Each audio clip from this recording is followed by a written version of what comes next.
Thank you to those who voted in my last poll. As you can see, the majority of you asked for a Blender tutorial on how to make a flower.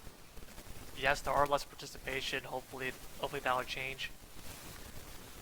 What you see up on my screen right now is Blender 3.0.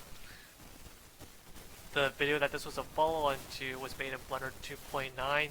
This will work in both versions. Only difference will just be in the shader. It's very minor. Alright, so I'll be following the steps as laid out in my sped up video. This is more broken down, of course, as you all asked for. We'll start by deleting everything. Hit A to select everything, and then X, delete it. And then the other thing that we'll need to do is we need to set ourselves up a grease pencil workspace. You can do that hitting the plus sign on the rightmost of our workspace tab. It's under 2D animation. Go to the right, and it has 2D animation here. And by default it goes to a look dev mode. We want a solid view. Also create a new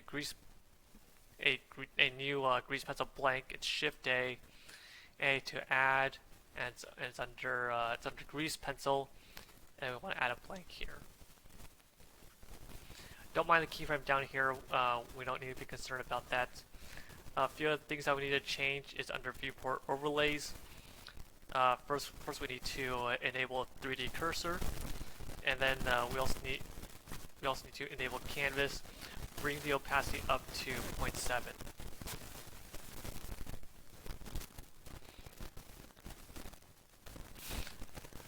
As you can see, that if I pan my mouse around, and this canvas here just locks right onto the view, as if it is just following you around. We could change that. We go into draw mode. So first we go from object mode to draw mode, and you want to change the drawing plane from view. This is what's causing this thing, and to follow you, and want to keep at the top view. All right, and then I'll hit number pad 7. If you don't have a number pad 7, you can navigate it to set a viewpoint. So we want the top view, and we have this grease pencil layer here, abbreviated GP layer. That is fine. For the first layer here, we just want to make that circle that they saw in the beginning. That is just us it's like a guideline for us to bound all of our drawings in. So that's what we're gonna do. F2 to rename the shortcut key, or you can double click into it and you can rename it in there. Opacity is 1. That's good. We'll leave it at for now. That'll make it easiest for us to see. Don't want pressure. I don't want you to mistake this as a pen tablet is required. It is not. I do not own one, and I'll make sure that this is easy for the majority of us using a mouse. And we want the strength to be 1, and then we also want the radius to be 50 pixels. And now we're all set up. And finally, for that circle, rather than using this redraw here, we want to make a circle. Start at the top left. Hold Shift to make sure that it is a circle. Otherwise, you'll be drawing an oval, or trying all your might to make a perfect circle. Right, start top left, held the left mouse button to drag down to the bottom right. Once you're happy with it, you hit the Enter key to lock it in, and now would be the good time to bring down the opacity to 0.7, and also lock your layers so that you won't accidentally make changes to it. Next, we'll add a new layer, call it petals, because this is where we'll be drawing our actual petals. and you can hand draw them in if you want. Um, no, I mean I'm terrible at drawing as you just saw, especially with the mouse. So I prefer things to I prefer the process to be more rigid. But if you want to freehand this, by all means, it'll make your flower look more organic. Um, but for the rigid approach, so the curve is right here. They call it an arc. It is an arc, and to start anywhere in here, starting I go from outside to inside. That gives you a better spatial sense. And yeah, so you straight up click and drag. It would draw you an arc. This of course is not the position that you don't want yours to be curved this way. You want it to be curved the other way. So there's like a blue dot they can drag. And you can see here, and there's absolutely no way I could have no matter how many hours or how many days I put in, I would not have drawn a curve of this quality here. I'll hit enter to confirm that in. And also, a side note, if you do want to edit the shape, if you think, okay, this is too rigid, I want this to be a bit more organic, totally possible. You switch from draw mode to sculpt mode, and and yeah, you can use these options as push, so you can push these edges around. Not going to do that. Also, if by some chance you do decide to hand draw and you say, okay, well, this looks horrible, there's a smooth option that you can use. It's this one here. Uh, the F shortcut key should work, and also holding down space A should also work. And yeah, option is the same as what you would find in a as if you were sculpting a mesh. So I'll just keep going with this process. I like curves, so mind you that this is going to be this is going to be the top view of a flower. So these petals, think of it as, if you want, think a few steps down. We're going to be dragging these lines out. So if you want smaller petals, use shorter curves.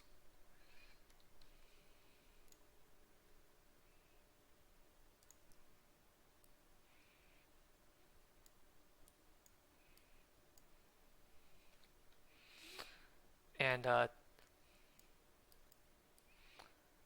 thing I can say is if you lock yours in and you want to change it afterwards, and you don't want to undo all of that, you can also fix it in sculpt mode.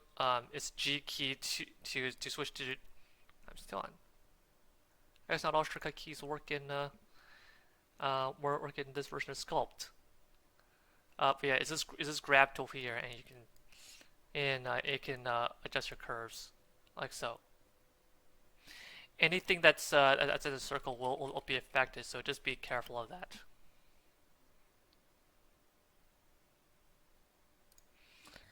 Alright, so I want to continue on with this process. I'm going to go back to drawing.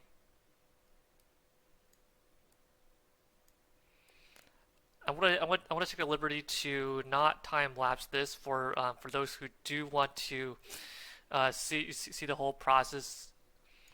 You also won't feel like you missed out on anything. Okay. I just want to use this design. Fine with me. It is only a tutorial. You can customize it to however you're liking. So that's why I'm moving quickly. You can go as many layers deep or as many layers shallow as you want. Alright.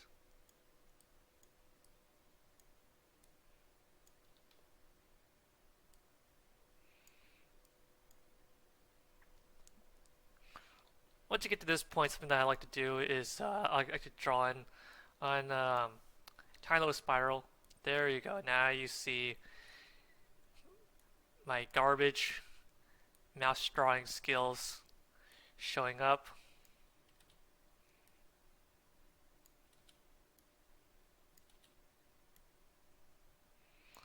So once I'm done embarrassing myself, I was going to make that just a tiny bit better.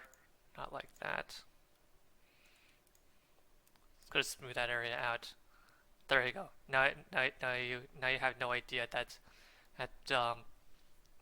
I messed up before, because the scope tool is there to make things just that much better for you.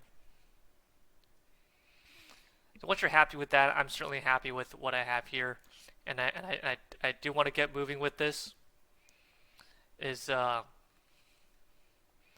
will go ahead and switch on this guide here, unlock it, and then delete it. We're going to go back to our layout view, and you can see that we have our design here. And there are two things that we'll need to do here. First, we'll need to convert it to a curve, I believe. Yeah, right click on this, convert to, and looking for a polygon curve. You get this warning here: current grease pencil strokes have no valid timing data.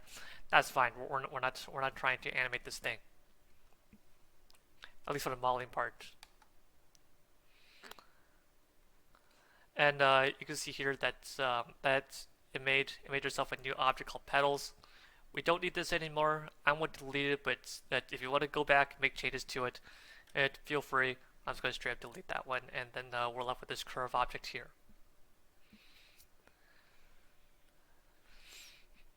And the other thing that we need to do with this one is available through an add-on. Edit, sort of find it, go to edit under preferences, and looking for something called simplify curves. So I don't have mine as enabled, so we'll just do it together here. Put a checkbox, and then go ahead and press F3 to search simplify. So what this basically does is it makes your it reduces the amount of detail on your curve, and that's what you want, because the next step is to convert it into a mesh, and we don't want too much geometry to work with in the beginning. We'll layer it back on. And for the error, I believe the one that I used was 0.35. Nope.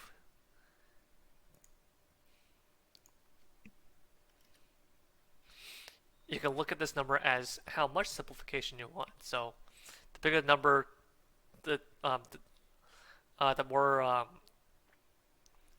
you can see the lower the resolution your curve becomes. So you want it to be low resolution, but not too low resolution.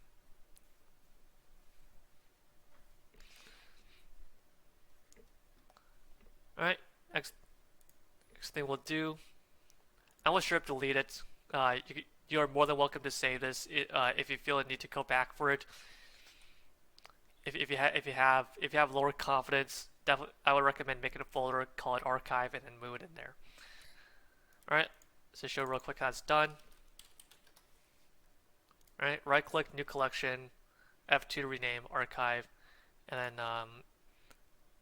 you can use the M shortcut key to move it to archive, or if you prefer the more what you see is what you get, you can just drag it in there. I would hide the visibility, and I don't want it to be rendered. If you don't have that option, we go to this drop down here, and you can go to restriction toggle. So it is this camera here is for the rendering. This eye is for visibility. This icon here is if you don't want your thing to be selectable. So if you had a reference image to go from, you don't want that to be selectable unless you're moving that around. Alright, so back to our simple petals. We want to convert this into a mesh, so right click, convert to a mesh here. It looks like they have the option to keep the original, so in that case you'll get your thing will crash. Let me get back to where I was before.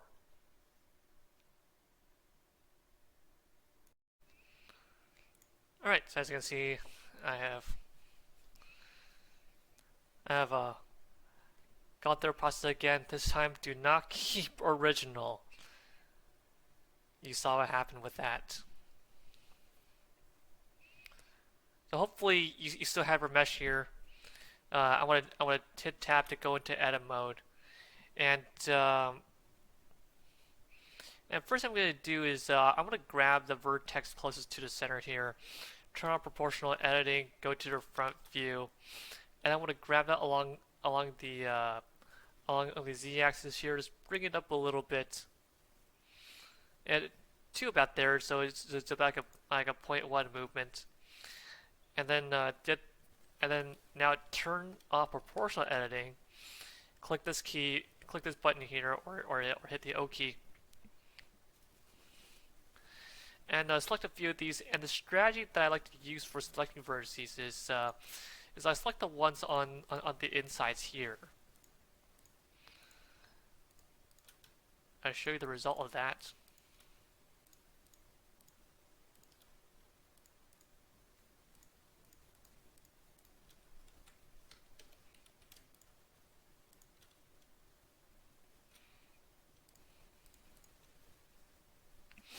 It's best to select every other vertex, but if it's not possible, like this one here, where if you don't select the two on the outside, you have two of them clumped together. That's alright. It's not a big deal. I just selected it, and want to have everything. I want to go back to the front,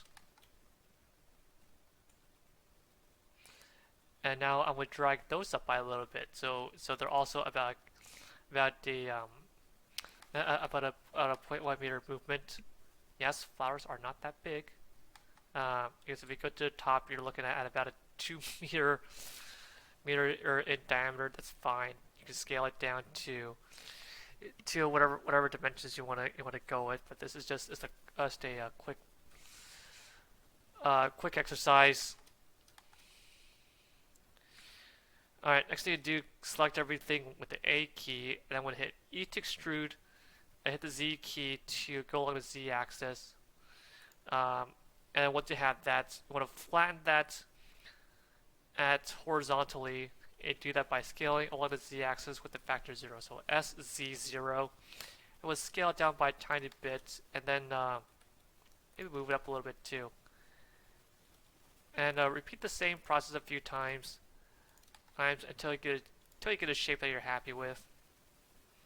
I'm gonna go down just to about this much here, and then and if this is your last extrusion,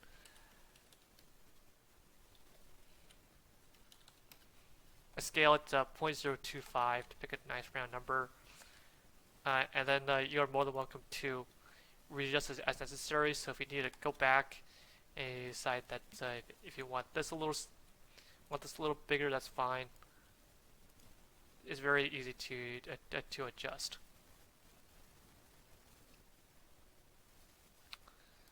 All right, I'm happy with this one. This is a low resolution version, and two things that we want to add here. So one that we want to go for is a subdivision surface. This will this will round out all of your edges and faces. And if you go to object mode, right click, and then shade to smooth, you'll see this is looking like the flower that's they saw in my previous video. If you are making a succulent, you would add a solidify modifier to give it a little thickness, and I would suggest moving it before your subdivision surface. So the succulents, you see them, they're thicker, and so you can and adjust them to however thickness you want. We're seeing the viewport is a low resolution. I do that just to I think for this one it's not a problem if you want to bring it up to 2, but I just prefer to work in a slightly lower resolution and render it in a higher resolution. So if you want to see what it looks like if it is at the render level, you can see this is a much better quality. So Let's turn it back down to 1. I'm not here to make a second one, but I want to at least make that avenue available to you for those who want to consider that route.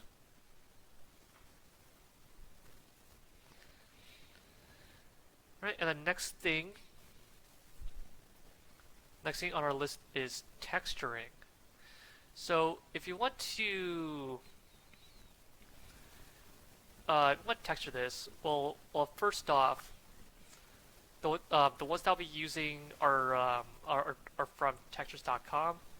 I don't think they're called that anymore. I have links to that palette texture in the description. So so go ahead down there and download it from that website. And then once you have that, you want to go to UV editing and think of order of operations here. I would suggest apply texture first, so that when you make the so that you can see where your textures are messed up and you can adjust accordingly. So let's go to the shading tab first. I'm going to make a new material. Call it.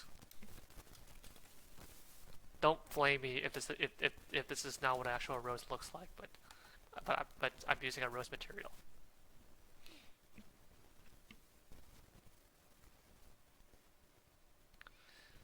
Alright, and for the base color, of course, I'm going to do an inputs texture. It's called the image texture. Then our texture tab, of course.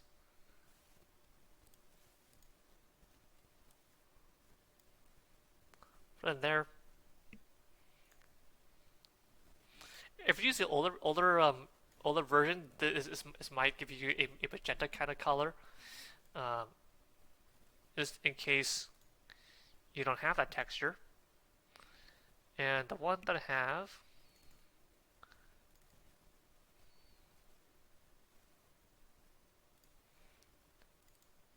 if I can just find it.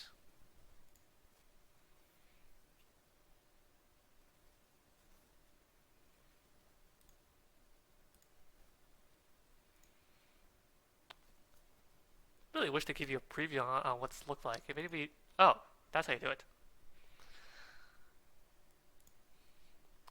I was about to call it out as a missing blender feature. It's not. It is available. You just need to tell it to make that. We'll go to material preview. Of course, yeah. You see that it is picking up on this material, just not applied the way that we want to. That is fine. It's because we never unwrapped it. So as to hit U to unwrap. This is probably one of the easiest UV unwrapping that they ever do, because we're not even marking all the seams because everything is already segregated out. Everything is already in its individual islands. So look, I hit Control L and then want to say fix this one, for example. Click this one, Control L, and then you can start moving your vertices around. Would turn on proportional editing, and I want to connect it only just so that just so that it'll only affect the ones around it. If it doesn't make a difference, let me know. Okay. You want to try your best to fit this. Fit this to the best of your abilities. If it's not perfect, none of my island textures are going to be bang on with this petal, especially with this shape. Yeah, you see a bit of red sticking out there. You see a bit of transparency sticking out there. It's not a problem. I'll show you how to get around that.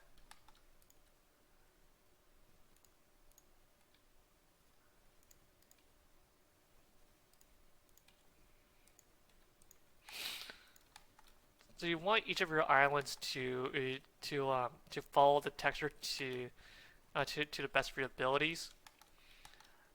it doesn't have to be right on. You just want to get as much of it as possible. Then when we go to the shading tab, you want us to pick up on the alpha value. So you put this into your alpha channel.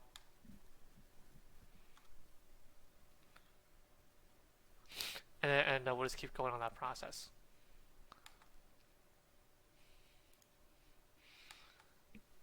So yeah, so I'm going to keep moving along with this process, and this time, and then I want to have a follow-up video that will show you how this is that'll show you how to put it into a render setting.